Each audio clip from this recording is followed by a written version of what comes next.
क्या भगवान के दर्शन भीड़ भरे किसी धार्मिक स्थान पर ही हो सकते हैं? क्या भगवान का आशीर्वाद पाने के लिए भक्त को किसी तीर्थ स्थल पर जाना जरूरी है?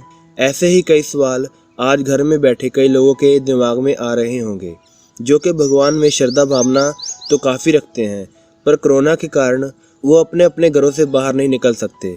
तो आज हम आपको एक ऐसी घटना से रूबरू करवाएंगे जिसे सुनकर आपके सारे सवालों के जवाब आपको मिल जाएंगे। महाशिवरात्रि का मौका था। गांव के लोग रात से ही एक सिद्ध मंदिर में जाने की तैयारी करने लगे।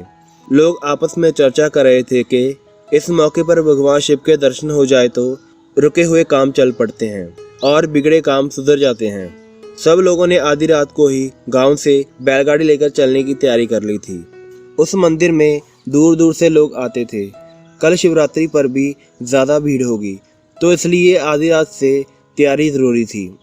सबकी अपनी अपनी परेशानी थी। सब भोले के दर्शन करके अपने दुख दूर करना चाहते थे।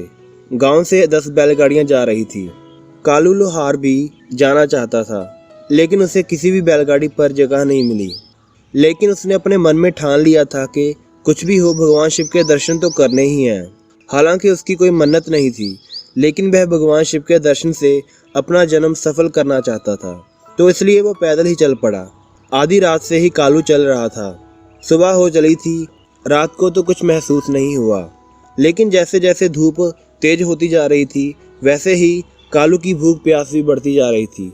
ऊपर से रास्ता ऐसा था कि वो जितना चलता था ऐसा लगता था कि जैसे दूरी और बढ़ रही हो। भूख प्यास से व्याकुल कालू के तलवों पर छाले पड़ गए थे। खून रिसते पैरों में मिट्टी चिपक गई थी। कालू पूरी तरह से पसीने से बेहाल हो गया था। ऐसा लग रहा था कि वो अभी गिर जाएगा। वो दोपहर मंदिर पहुंचा तो देखा भीड़ इतनी थी कि रात तक दर्शन हो जाए तो बड़ी बात। लोग आते ही जा रहे थे। धक्का मुक्की में बार बार वह लाइन से बाहर हो जाता और उसे फिर से लाइन में लगना पड़ता। एक बार तो भीड़ की धक्का मुक्की ने उसे आधे रास्ते लाइन से बाहर धकेल दिया। लाइन से बाहर होते ही वह गिरकर बेहोश हो गया। होश आया तो उसने देखा कि लाइन पीछे और लंबी हो चुकी थी। थकान और प्यास के साथ साथ अब उसकी हिम्मत भी जा रही थी। उसने वहीं से लेटे लेटे भगवान को प्रणाम किया और भगवान से क्षमा मांगकर अपने घर की ओर वापस लौट पड़ा। दिन का समय था, तो इसलिए उसने आसान रास्ता पकड़ लिया। वह जंगल और खेत के रास्ते से होते हुए जा रहा था। जंगल खत्म होने के बाद यहाँ से खेत शुरू होते थे। वहाँ झाड़ियों में एक पुराना शिव मंदिर था। वहाँ कोई नहीं जाता था। शांति देखकर वह मंदिर के फर्श पर लेट गया। थकान और भूख के कारण उसकी आंख लग गई। थोड़ी देर के बाद कोई उसका नाम लेकर उसे पुकार रहा था।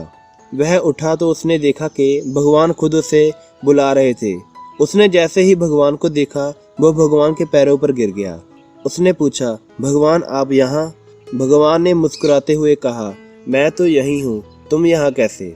उसने बिना कुछ सोचे एक सांस में सारा किस्सा सुना दिया। कालू बोला कि आपके दर्शन नहीं हुए, इसलिए निराश थका हुआ यहाँ पर लेट गया। लेकिन आप अगर यहाँ हैं तो वहाँ वक्त किसके दर्शन कर रहे हैं?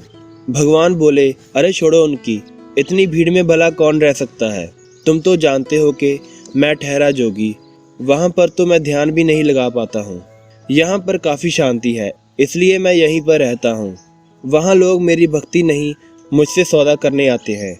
कोई कहता है ये कर दो, कोई कहता है वो कर दो। अरे मैं कैसे कर दूँ? यदि सब कुछ मुझे ही करना होता तो तुम्हें कर्म करने का अधिकार क्यों देता? तुम अपने कर्म खुद करो, मैं तुम्हें फल दूंगा। तुम अपने कर्म करो, मैं तुम्हें फल दूंगा। रही बात तुम्हें दर्शन देने की, तो तुम्हारे मन में कोई इच्छा नहीं थी, तुम सिर्फ मेरे दर्शन करना चाहते थे। भगवान ने कहा कि परंपरा के अनुसार मुझे अब तुम्हें वरदान देना होगा। तुम्हें क्या चाहिए? कालू बोला, भगवान मुझे कुछ नहीं चाहिए, आपके दर्शन चाहिए थे, वो मैंने कर लिए। तभी अचानक उसकी नींद खुली। उसने देखा कि मंदिर में कोई नहीं था, बस एक पुराना टूटा फूटा शिवलिंग था।